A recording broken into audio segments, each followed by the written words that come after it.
so let's say I'm doing my hair every Saturday and I want to book appointments for 2 months in advance. That way I won't have to repeat the booking process every single week. I'll also be sure I have my appointment booked when it's most convenient for me. This is how I'll book them with Trafft. Under the date and time step, I'll select Saturday, 12 p.m. This is my first appointment. Next, I'll choose weekly appointments and leave one here, as I want my appointment to repeat every week, and set Saturday here. I want to book my hairstyling appointment 2 months in advance, so I'll type 8 here, meaning my recurring appointments will end after 8 consecutive appointments. I click continue and can see the list of all the appointments.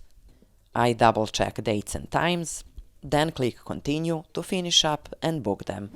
In case some of the slots for my recurring appointments are unavailable, I can delete or edit them here. As I already mentioned previously, Trafft will recommend another date and time, according to the preferences you set under service settings. This is how easy it is to set your recurring appointments and keep your customers coming back. Please give this video a like and subscribe for more tips and tricks that will let you master Trafft scheduling software. Thank you for watching.